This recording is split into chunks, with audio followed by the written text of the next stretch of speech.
Welcome to Positive Talk Radio. Our goal is simple: to explore evolving ideas one conversation at a time. So, stay with us as right now we present. Do you want to know how to speak appropriately? Do you want to know how to speak in front of people?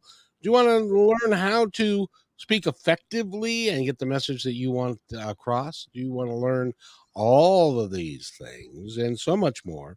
That's why we have Lauri Smith here. She's from Voice Matters, and she is a voice coach, and she talks to people and lets them really work. I don't want to speak for you, but I'm going to. She really speaks to let people speak through their soul, to let them speak their real, honest to goodness truth, whatever that truth happens to be. And most of us don't do that because we're scared. We're scared to do that because we don't want somebody to not like us anymore or something along those lines. So, Lauri, welcome to the podcast. How are you today? I'm great, Kevin. Thank you for having me. Always, because I love talking to people like you. You're an empath, you are an intuitive, and so you talk to people from a deeper level than some do, because you feel really confident in your abilities, and you can see people, can't you? I can see people. You see people, not just the outside exterior of people, you see what's going on within them. Yeah, I see who they are underneath anything that they've been taught to be. And most importantly, I feel like I see and sense what's blocking them from coming home to themselves and being who they really are. Why do you think you were given this gift? What a great question. There are times in my life where I felt very overwhelmed by it, including even a dark night of the soul as an adult. The shortest answer is, well, it's getting longer in my head as I think about it. I think it's my piece of helping humanity, my piece of helping to make the world a better place. It's my calling to do this work. So then all of the people that I help can go and do their work in the world to help raise consciousness or help humanity improve, stop beating our heads against the wall and improve faster. Was there a moment in time when that mission became clear to you, or has this been something that you carried from little girlhood forward? I actually think I may have come in knowing it or knowing parts of it until I was probably about 5 and then lost my way and then was getting signs and little nudges and whispers and ignoring a lot of them. And then I remember a moment. I was teaching theater at a community college, and a student about my age told me to go to a coaching class, which I did. I think I may have told you that story before. I'm going to leave that out so I don't take a whole sidetrack into that story. And I went, I had like a really challenging experience teaching in the year that she came up to me and suggested that I might be a coach and I should go to coaching school. I went to coaching school, came back and started weaving in this way of weaving coaching into my teaching, and was told there are budget cuts. Everybody who took the class last year is going to be back, some of whom like outright hated my class. So they're all going to be back because of the budget cuts. They're being told they have to take it again, and your class is going to be twice as big. So it was like an ideal master class in theater is 12 students. I had 38, half of whom were incredibly, maybe not all of them, but half of the half were not happy to be there. And I did it differently. I trusted my intuition. I held the space very differently. I didn't try to do it anybody else's way. I lived into my own way. And at the end of the quarter that year, I was watching all of these actors warming up. And they had gone from like a living version of everything that's in that Mean Girls movie, all of the dark side of theater, the competition, the backstabbing, the cutthroat. They had gone from having a lot of that in the space to me it was like they looked like beings of light because all of the protections were gone. They hadn't even started acting yet. They were warming up and they were connected and supporting each other, which is what the light side of theater can be like. People who are present with each other in a way that the outside world isn't. They hadn't even started acting yet, and I was sitting in the corner with tears streaming down my face, feeling so fulfilled and such a difference from the year before. And I remember thinking, this is amazing. I want more. And then my next thought was, this shouldn't just be for actors anymore. And I started feeling the call to, okay, it's people that I would call leaders with a capital L, a new kind of leader.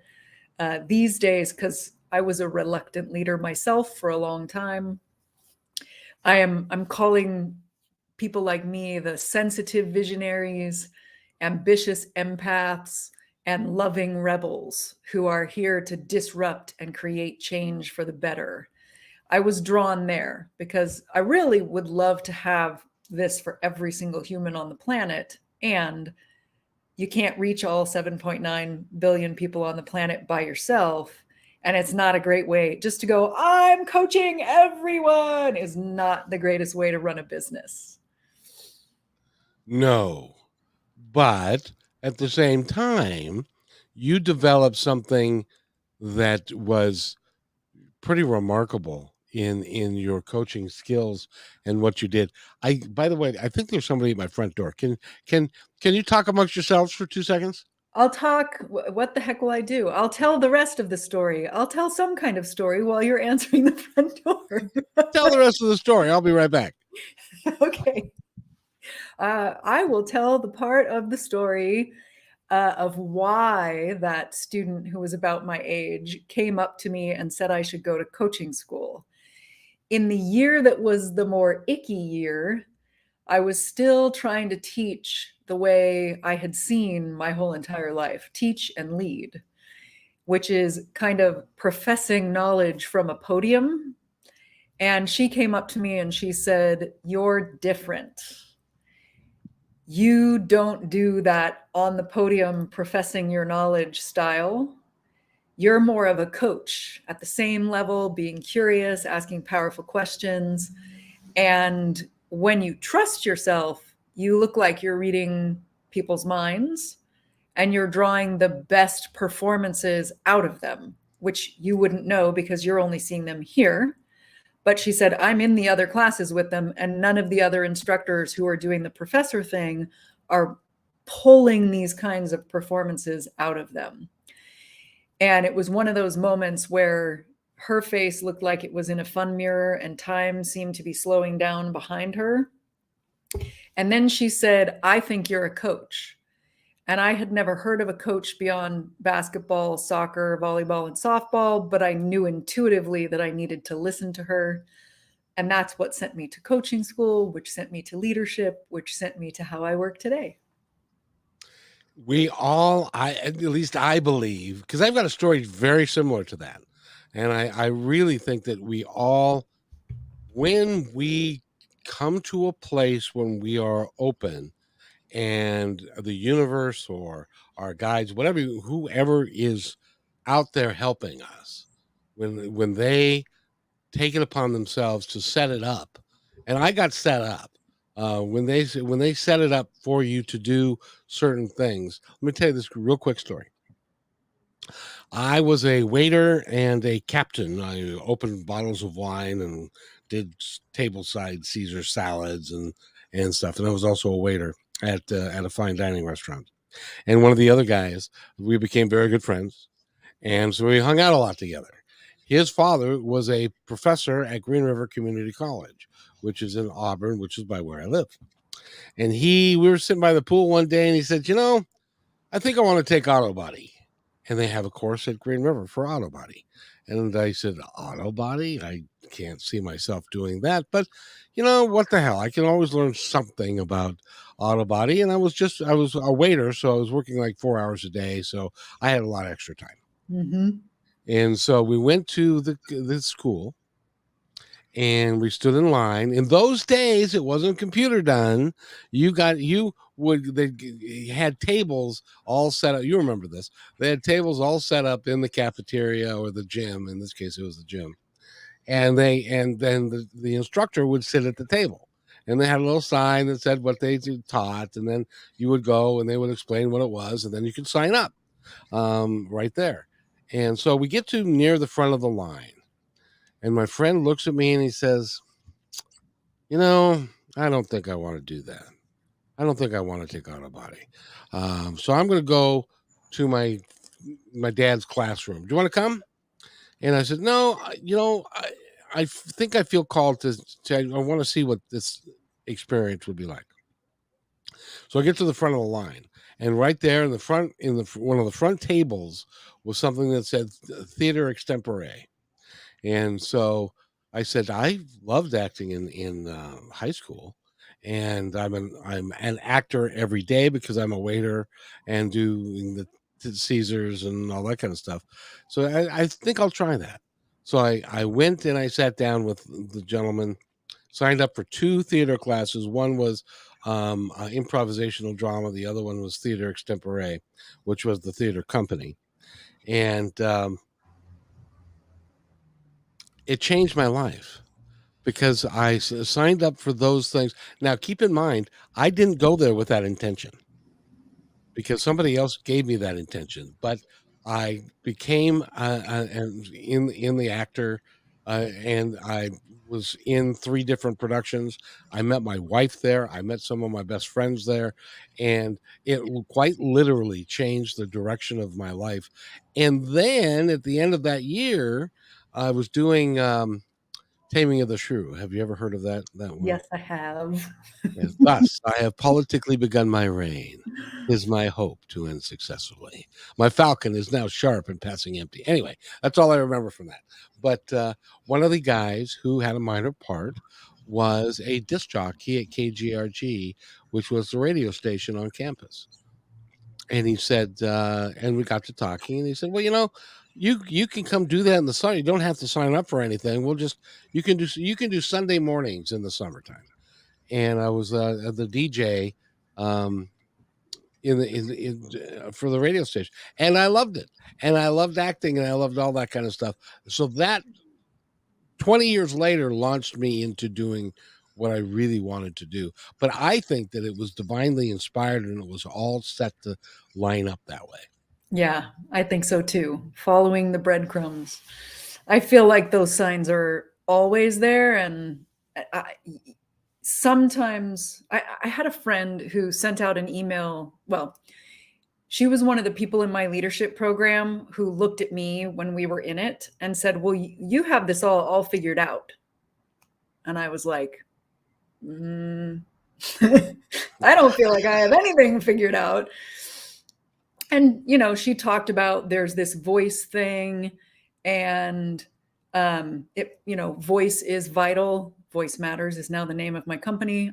It was like people holding a mirror up to me and me going, oh, it's crystal clear to you, but on the inside it feels messy. And she sent out this email a couple of years later that I will never forget, where she said, some people are a curvy roadster. Like some people seem to, that's what I would add, just go straight down a road of their calling and their purpose and what are they going to do with their lives. And some people are curvy roadsters where they're picking up little things along the way. And I thought it was a beautiful email. And I emailed her back and said, and some people look like they're a straight roadster to you on the outside when they're actually curvy roadstering on the inside of their own lives. I think that's brilliant, because that is so true, because we each go through our lives on a day-to-day basis having experiences, and I think in many cases it's how we view those experiences as to whether or not we're going to learn from them or not, and not be victimized by them. Yeah. Um, and that sounds like, even though it seemed messy to you from the outside, Hmm. everybody thought you really had your stuff together. Yeah. And there was a through line there, I think, that made the road seem straight to everybody looking at me, that I wasn't seeing, because when you're living your own life, sometimes it's like you're kind of in the weeds and you don't have the 60,000 foot view. Whereas someone else looks at you and goes, "Oh, it's as clear as day." Okay, what's as clear as day? Tell me and I'll take some notes. See, you and I use the same terminology. I find this is so true in so many people that I talk to, because I call it the 50,000 foot view. Because we get to see the tree behind us and the tree in front of us. And then our job is to trust that we're walking in the correct location and direction. And when we get off track, we are reminded, nudge a little bit to the left or a little bit to the right, and eventually we get to where we want to go. But we have to be open. Yeah. Yeah. That's that's even happening. I'm not sure whether it's a little nudge or a bigger nudge. I think it's to the outside, it would absolutely look like just a little nudge, uh, shaking some things up in what I'm offering in my business. Where even as I was talking to you, I was like, well, now that he's asking me this story about where this all started, knowing what shifts are going on for me, it feels a little bit like, well, duh, why didn't I do this sooner? Hindsight 2020. But you know why? I firmly believe that there's what is it? A time and a season. There's a moment in time when, had you done it 3 4 years ago, you might not have been ready. But Yeah. now the experiences are that you are. And so it becomes a real epiphany, and you can move forward with it, because now you have all the tools in the tool bucket that you were supposed to have to do what you're going to do next. So tell me what you're going to do next. What am I going to do next? I am creating something that I'm calling the Speakers Studio. Ooh, Love the name, gives me chills. I Uh, do. origin story for that. I I don't know if your listeners or you ever heard of or saw the TV show Inside the Actors Studio. Oh, yes. Well, I grew James up watching that. James Lipton. James Lipton. Love that show. And then when I was in my late 20s and early 30s, I studied in a space here in San Francisco called the Sideways Acting Studio. A studio is a space for artists to do their work. I looked up the definition when this kind of started coming to me. And if it's a theater studio, you're doing it in collaboration. So you have, say, 8 to 12 people in your master class. And that was one huge catalyst that transformed my life. I was learning things in that acting class that were rippling out into my life. It was a safe space. We did deep work that was tailored to each person. And I, you know, 15 years ago had that student kind of create the origin of my business. So I'm running workshops and other programs, and things are changing all the time. And for years and years and years, clients are asking me, like, now that we're done with the workshop, where can we go to practice? Now that we're done with this program, where can we go to practice? So I started offering some places to practice.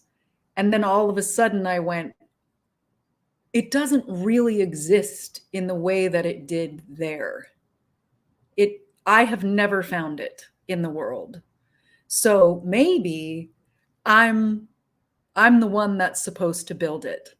And I went, well, I could do that, and I'll call it the speaker studio. So it's a little tweak because I'm still doing the same work. I'm coaching people on public speaking, and yet really owning it's an intimate setting, a tailored approach, deep work, and getting everybody getting to work and getting feedback directly from me. It's going even more in that direction. And part of this is also, we all get trapped up, tricked in our own head.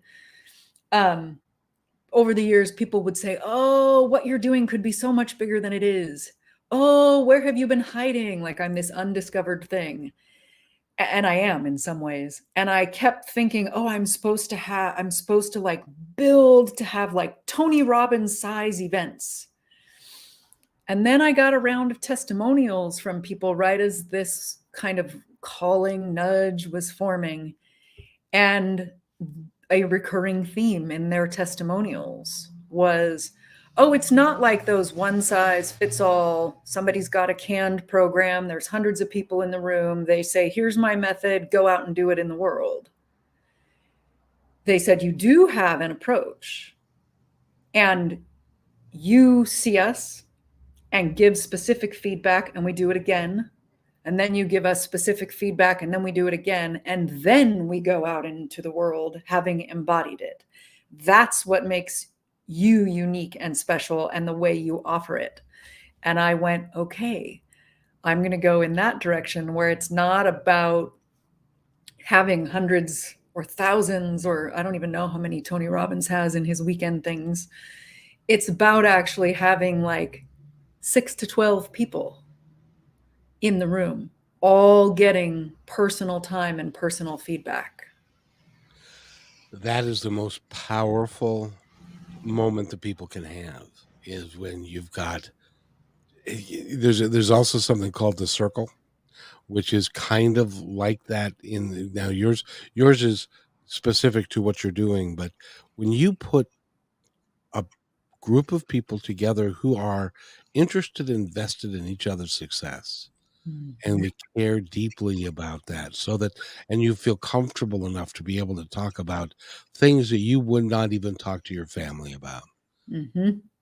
and that you can get advice and get people involved with it, that creates a completely different level. Well, it completes a completely different level of human connection Yeah. than most of us ever have in our entire lifetime. Yeah. And for speaking and acting, coming back to, why the actor's studio and this thing kept calling to me. In 1947, 3 actors got together and formed the Actors Studio. And part of their mission was to create a safe space for actors to go deep and do the work that was away from the casting directors, the Broadway stage, the agents. You're g- you're gonna kill me, Lauri. But can you hold on just a second? Hello, Hi, Kevin. This is Kayleen with Fuller Electric. hello. Hi. I'm so sorry. Our technicians ran into a little bit of an issue at the current job that they were on, so they're not going to make it out to your house today. They're fired. Can we? Okay. I'm so sorry. Is it okay if we reschedule? Yes, but let me. We're gonna have to reschedule after the holiday. Oh, yeah, no worries. We're looking at Tuesday if you have available. Tuesday all day. You can show up, and I'll be here. By the way, say hello to Lauri. Oh. We're doing a podcast right now. Hello. Sorry. Hi, Lauri. Hi. Hi. But before you go, by the way, what's your first name again? Kayleen. Kayleen. When she answers the phone, and I just loved it. What do you say? Fuller Electric. This is Kayleen. How can I make your day brighter? How can I make your day brighter? Then this is Positive Talk Yeah. Radio. So that's why you're on right now. So this will be on, and I'm not going to cut this out. So this is live. So you will. So how can I make your day brighter? You are a shining star, my friend. Thank you. Oh, well, thank you. And I hope you have a great day. I have to. You too. you. I will. Bye. All right. Bye. She's like, I don't believe that. But it really is. Yes, but thank you for putting up with that for me. But there's guys that are supposed to be working on my electrical system and stuff, and they got behind, so I had to take that because the front door's open and they were going to just walk in. So anyway, but that's what happens in life. I was going to say, you can tell that you've taken improv at some point in your life from that. Like, those of you who haven't taken improv, to be able to keep leading the podcast and just work the person in, that's, improv skills give you that. Yes, and I firmly believe in I think we talked about it the first time that improvisational skills, regardless of what career fields you are in, whether you are in sales, whether you are an insurance guy, whether you're a real estate guy, doesn't matter. If you need to be able to think on your feet and to do it in a way that doesn't sidetrack everybody into oblivion. Yeah. So but thank you. I apologize for that, but because she said that to me today for the first time. She said, how can I make your day brighter? And it's like, that's a cool thing. So yeah. I am glad she called, because there are human beings, and Lauri, I know you know this, there are human beings that are out there that are that way, and more of us are doing that. So yeah, that's a shining example of that. Yep. So thanks. So thank you. So now where were we? Groups. Oh, we were talking, yes, about group. Yeah. And how in your case, you put 8 to 12 actors together, and Yeah. then do you do scenes? Do you do reaching deep down into, because it's always amazed me that people could cry on command, to be able to do that kind of thing. Well, in the theater, you do scenes, which is one of the things. When I started coming up with the speaker studio, I realized I can't just run it the exact same way that Richard ran our acting classes, because you can put 2 people or 3 people or 4 people together, which then maximizes the time for the number of people. When it's speaking, it suddenly dawned on me, it's probably a little bit more like a singer studio where everybody gets up and sings their one song, and you learn to split up the time, either having everybody do a section of their song and just coaching the section, or you have like a spotlight day where 3 people work and the others don't work. They watch and also learn by watching and giving feedback. As well as exercises, games. I've been having exercises back from teaching theater come to me that I could do with speakers that I have not done yet, because we've been on Zoom, and I'm about to bring in hybrid and in-person and hybrid for people that live really far away back. A really fun exercise that I thought of earlier. I used to teach voice for acting. And one of the things that is important is that people know how to breathe. Yes. And I've done a lot of stuff one-on-one for a long time now. And I suddenly remembered we used to play a game that's actually helping people to breathe and make sound instead of suppressing and having the throat do all the work, which was to play catch with an imaginary energy ball. So I wind up and throw you the energy ball and you catch it. And there's kind of an improv bit worked in there, because it's like you have to catch the ball that was actually thrown. It's imaginary. So you have to see, did the person throw it like they're throwing a baseball on a pitcher's mound, or did they lob a nice soft one up high? You have to be paying attention and listening to what you're being given enough to respond to that, and then catch it by inhaling, and then woo, make a sound as you send it back. So you've got this like sound imaginary breath catch going back and forth, which is a really fun way of teaching the body inhale and then talk using the air rather than me just saying that again and again and again. It's like, yeah, but your body got into the rhythm of that while you were playing imaginary ball breath catch. Did you ever have somebody saying, "What the heck you want me to do that for?"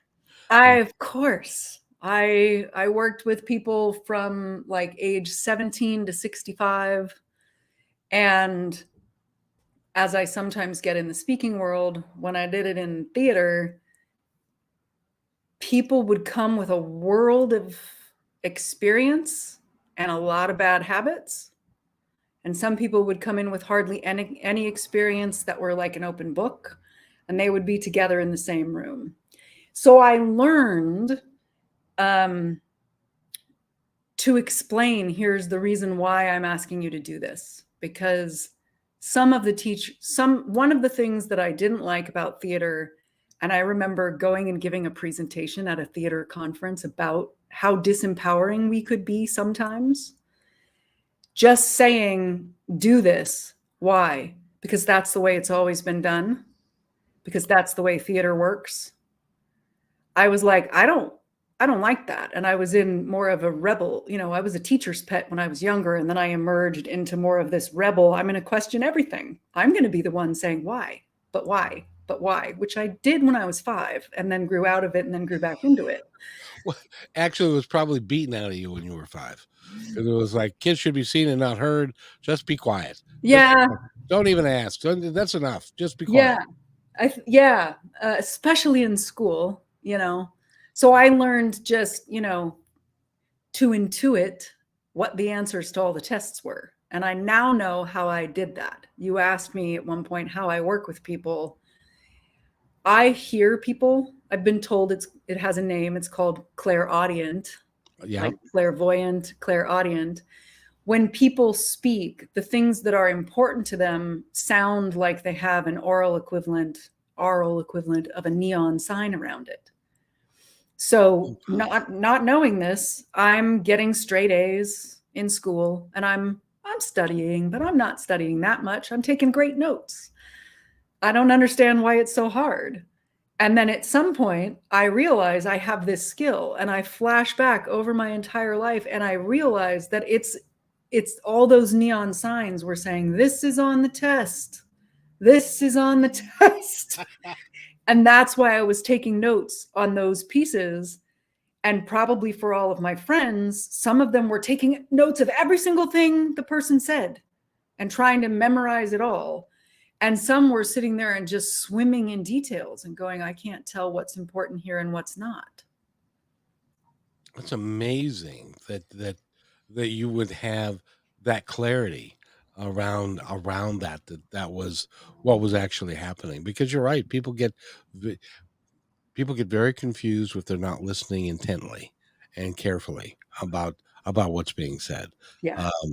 And I loved acting class, and I loved talking about improv and that kind of stuff, and it's helped me a great deal in my career.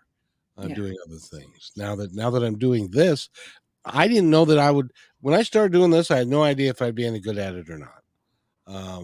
And apparently, I'm okay. So, yes. it works out fine. And you're someone who can help someone like me and get even better. Yes. And so that's so. Lauri, help me. How can I get better? Ooh, how do you want to get better? Well, let's see. No, we'll leave that aside. No, well, I want to be able to talk to anyone through my voice, through the show, that has a impact on their being, so that they know that energetically we are connected, and that what I'm saying is inherently the truth, at least as far as in my world, and that I'm not deceiving anyone, and I'm not trying to take them down a false road. I really genuinely want to offer them the very best that I can. And that includes when I talk to people like you. Mm-hmm. That feels like you want what's coming out to be in alignment with what's in your heart without any Oh, static damn, I muddying. wish I'd have said that. Yes. And I like to give people 3 words that will help you and anyone else. And I have a feeling you're intuitively doing a lot of this, which is the 3 words are intend, align, invite. Intend is setting the intention for what is it that you want them to feel emotionally or energetically when you're talking or by the end of a given episode. Aligning is aligning your body, your breath, and your energy with that intention, with your most expressive self. And you used the word energy in yours. It's almost like you can imagine that you're hugging your listeners. You're hugging, if you've got a person coming on to do a podcast with you who's maybe a little nervous, you're hugging them through the ethers, wrapping them up in the energy of that intention that you set. And then you invite them to come along for the journey with you. And some people, there's 7.9 billion people on the planet. When we invite people with that kind of, I'm here showing up fully, I'm hugging the space, I'm inviting you in, and I'm completely unattached to whether or not you join. Or my soul is completely unattached. My ego and my soul suckers and other parts of me may be very attached, but I'm not letting them take the wheel. Right. People feel safe to jump in and to listen deeper and to transform more. And the right ones who are aligned will join you on that journey. And if there are some that you're not their person, they're not your people. Let's take me, I'm a speaking coach. I can go speak somewhere and invite people into a program, and the right ones come toward me because they feel the clarity of that energetic signal that I'm putting out. And the ones that are like, oh no, she's not my person. It's crystal clear because there's no static making it harder for everybody, harder for me, harder for them to know and make up their minds. So can you create the intention by just saying it? Yes. And eventually you might even feel it. And when I have something coming up that's like extra heightened, well, I'll say this. I write it down for every program that I'm going to run, every workshop that I'm going to run. I'll write down some kind of an intention or like a full sentence, stake in the ground or north compass to guide me. And the more new or challenging it is, the more important it is even for me to do that. And this is what I teach. I'm not thinking about it all day for a lot of things. It's like it connects me to the pulse of knowing in my gut that knows how to be, what to say, when to not speak, because I've set that intention. And you said the other thing that I have very rarely have I ever admitted on this show, and that is that because of my intuitive abilities, I have steered them into this way of conducting an interview and asking questions and bringing things along and keeping the thing moving in the appropriate direction. And that's not coming from me. Does that make sense? Absolutely. To me, it absolutely does. Yeah, it's you're channeling, harnessing what needs to happen.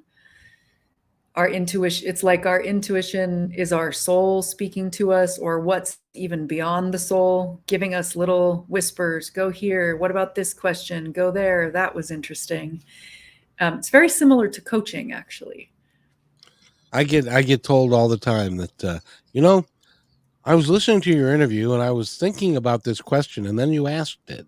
Um, Mm-hmm. because I'll get questions that'll just pop into my head, Mm-hmm. and I don't question their validity. I honor them because I honor the people that are helping me to do this. It's almost like I feel like, and I don't know, Lauri, if you do the same thing when you're coaching.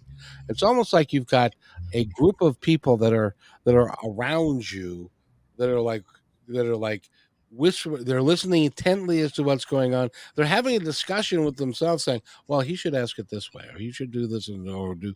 And do you feel like that as well? I do. Um, like angels whispering questions and things in my ear. I remember um, in my second coaching class ever, I was the one on the hot seat doing the coaching. And, I'm a baby coach at that point. And I could track the person's energy, which is, it's vital to really coaching is that you are with them. You can see and feel what's happening. But it was like I didn't know my lines. I was such a baby coach. I could feel and track them, but I didn't know what to do with what I was noticing. And I even stopped at one point and just looked at one of the instructors and was like, hell, it's like there's no words. I just see the person and what's going on with them. And it's like I see complete white blank around them.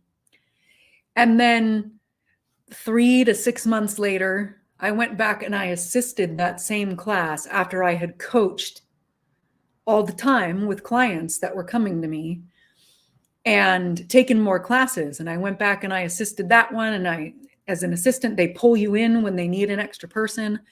And I sat down with someone and I saw them and I started to read them. And then it was like all these options came into the white space around them.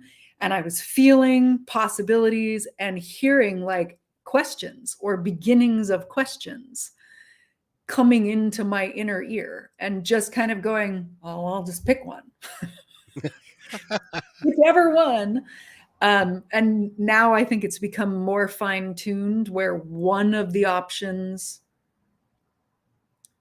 it's like, especially if I'm hearing a question in my head, it's like one of those beings that is there with us, helping us, is talking more clearly and more loudly in my ear. And that's usually the one that I interrupt and ask, or it's called intruding in coaching. You intrude in service of where they want to go with the coaching. That's interesting. So let me ask you, why do you think it is that people like you exist?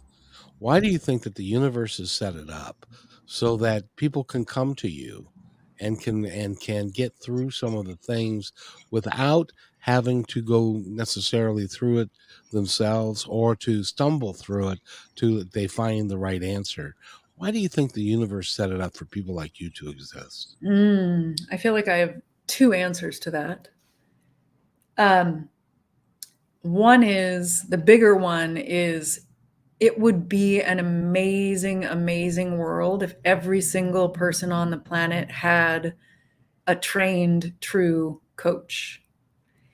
And what that means is that the coach, a true coach, is not, hey, Kevin, what do you want to talk about this week? Okay, here's my advice. Here's what I would do if I were in your situation.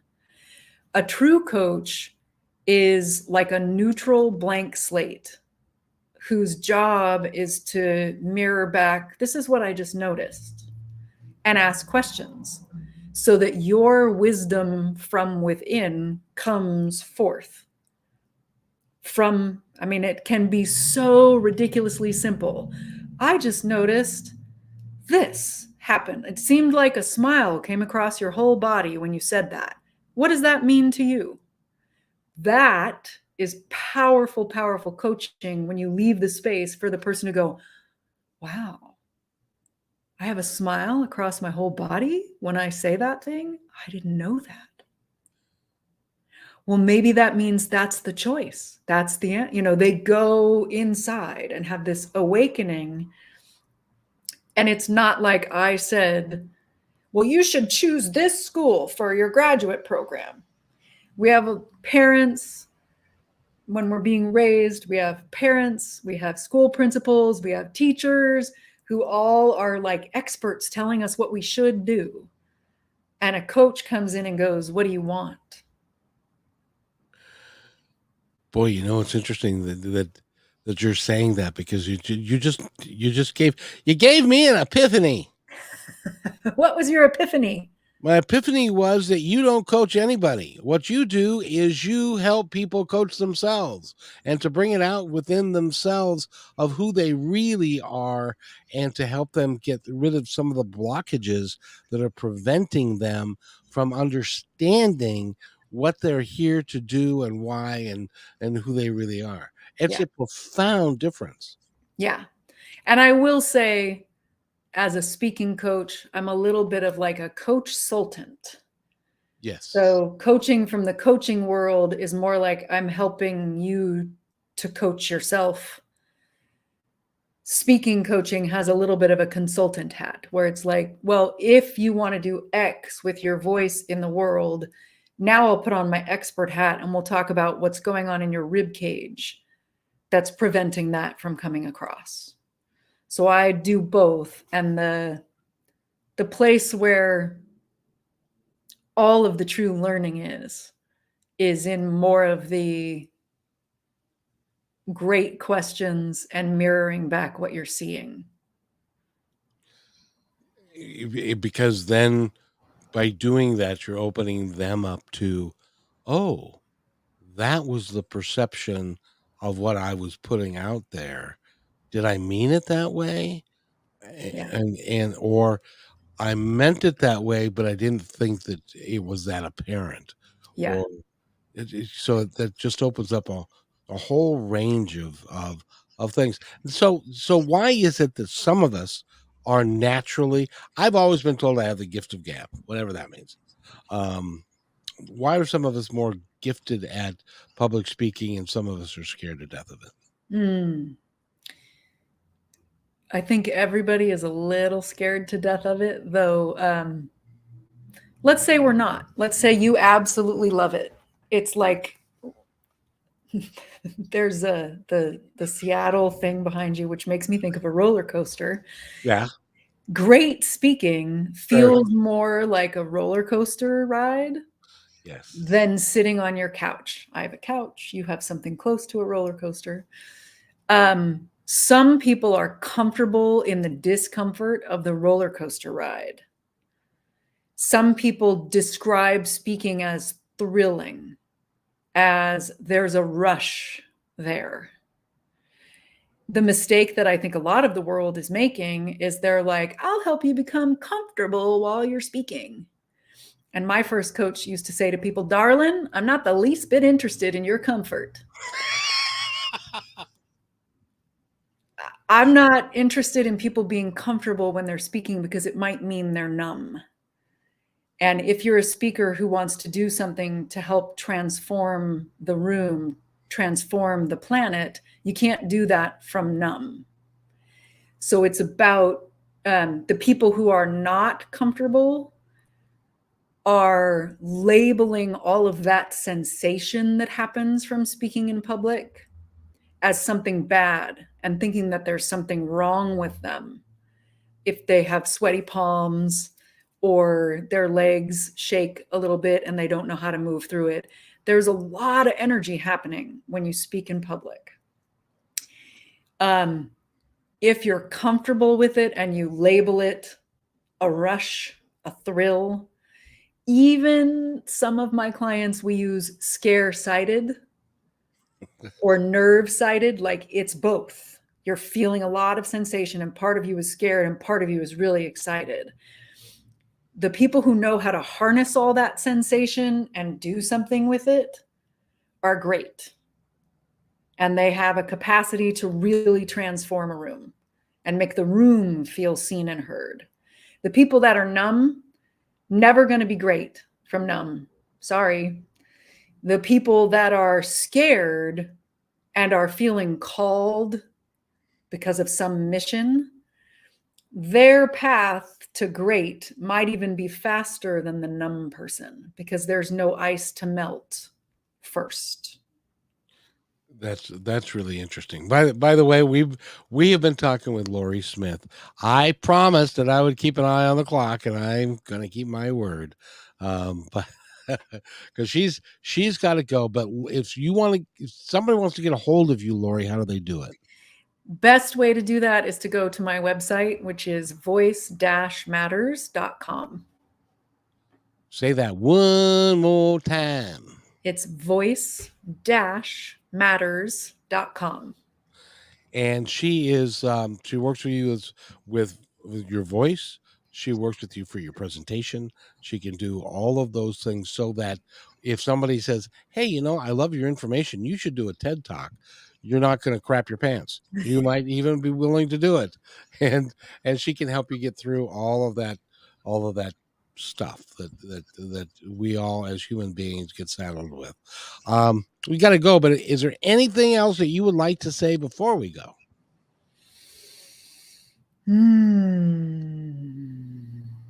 I may have said this the last time I talked to you, and it's here I don't again. care. You're really good. For you and all the people listening, you are a unique and beautiful soul. Your voice is needed in the world. Lauri Smith has been our guest, and I want to thank you so much for being here, and lift your voice up in song, in love, and caring for one another, even if it's to the grocery store checkout clerk. You can start your speaking there. So Lauri, if you wait right here, I'll be right back. And again, thank you for being here. I have such a good time when we talk. So I'll be right back. Hey, thanks for enjoying this episode all the way to the end. Please give us a like and subscribe to this channel. This has been a production of PositiveTalkRadio.net. Please visit our website, oddly named PositiveTalkRadio.net, for more details about us and our mission, which is to provide great positive programming designed to inspire us all. I'm Kevin McDonald, and I'm proud of these shows, and I truly hope that you'll like them and share them with friends and family. So on behalf of our entire team, remember, be kind to one another because each other's